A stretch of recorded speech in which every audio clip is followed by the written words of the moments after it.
Bienvenue sur Ma Pause Mode. Plaisir de s'habiller et dressing durable. Salut, c'est Sonia.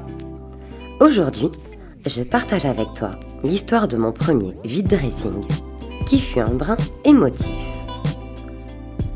Je t'explique. Suite au craquage de ma penderie, j'ai trié mes habits, puis comme en 2013, le vide dressing était déjà courant, j'ai pensé à cette démarche. Voici le pourquoi j'ai envisagé de me lancer dans un vide dressing. En premier lieu, ce fut pour faire de la place. Libérer de l'espace m'a permis de mieux apprécier les pépites de ma garde-robe. De ne plus me sentir frustrée en cherchant telle ou telle pièce au fin fond des étagères ou des tiroirs.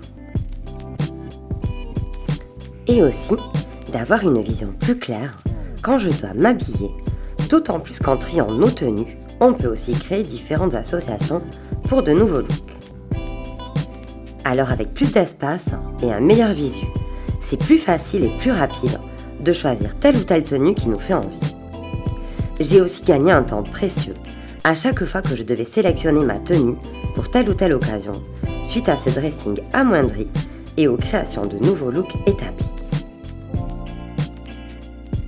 J'imagine que toi aussi, ça t'est déjà arrivé de perdre du temps à chercher comment t'habiller, de t'agacer alors que tu as largement assez de choix devant toi, ou encore après 30 minutes, voire 1 heure d'essayage, t'habiller avec ton premier choix.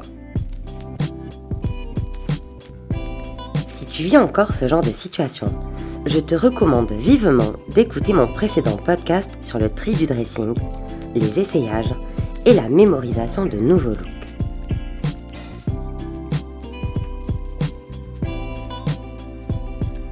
Autre avantage du vide dressing, le gain d'argent potentiel.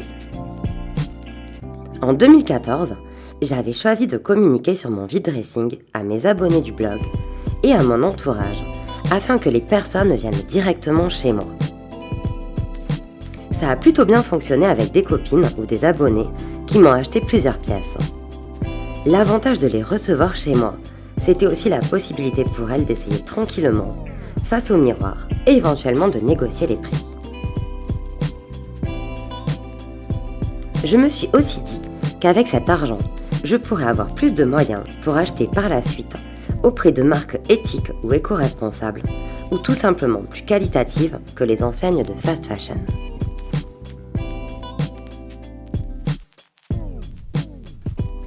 De nos jours, en 2023, soit presque 10 ans plus tard, la seconde main bat son plein et les prix des produits revendus sur certaines plateformes sont vraiment bas.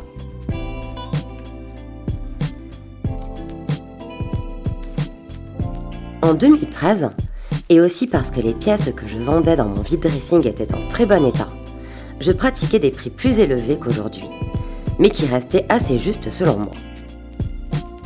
Oui, juste, parce que j'ai un profil entrepreneuse et le temps c'est aussi de l'argent. Le temps de prendre les photos, de poster sur internet, d'échanger par message avec de potentielles acheteuses, d'emballer le colis et de l'envoyer, ça compte. En recevant chez moi, j'étais plus à même de réduire mes prix, mais ayant aussi posté sur différentes plateformes web, je ne me voyais pas revendre pour 1 euro ou 5 euros certaines pièces. Puis dans ce cas-là, autant donner, faire une bonne action et utiliser son temps à meilleur escient, non ?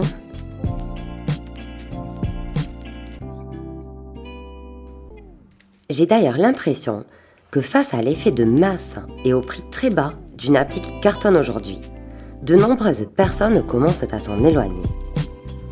Oui, le temps reste précieux pour chacun, d'autant plus que les ventes peuvent parfois être clairement usantes ou frustrantes face à des individus qui en demandent un peu beaucoup. Dans la frustration, dans le doute, fais une bonne action et passe ta route.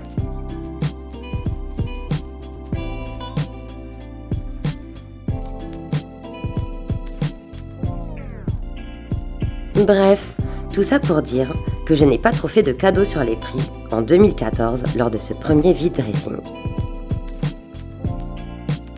En prenant de la hauteur aujourd'hui, je me rends compte que ces achats touchaient mon affect.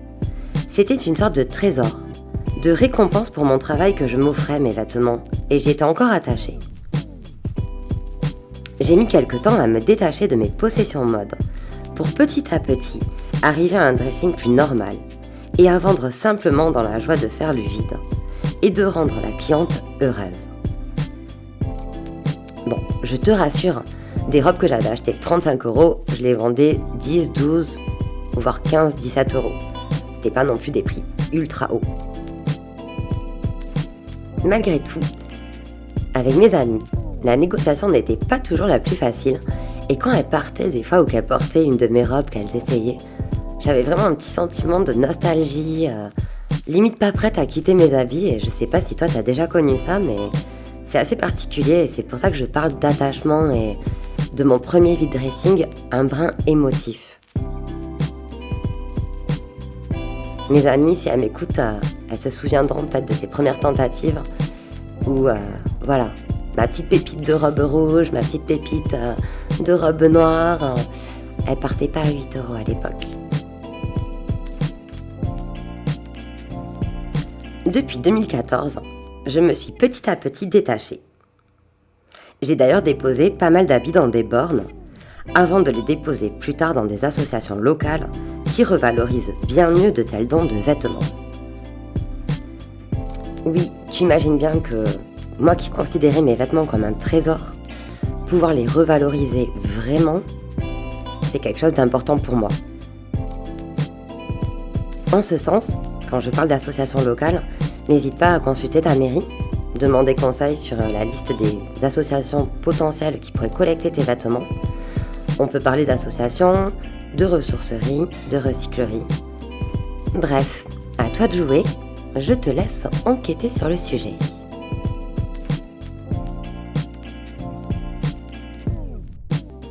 Malgré mes vides dressing et mes dons, je chemine encore et je me rends compte qu'il y a encore dans mon placard des vêtements que je porte peu. Étape par étape, le chemin est long, je le répète, mais je pense qu'à petits pas, on va plus loin et vraiment dans la joie. Aussi, mon cheminement de déconsommatrice de la mode ne tombe pas encore dans le dressing minimaliste, mais il devrait s'en rapprocher dans le futur au vu de mes ressentis. Oui, je constate bien que les tenues que j'aime le plus, celles dans lesquelles je me sens bien, je les porte à 80% du temps. Et il n'y a pas 50 associations différentes, mais plutôt entre 10 et 20 looks différents possibles, qui semblent me suffire.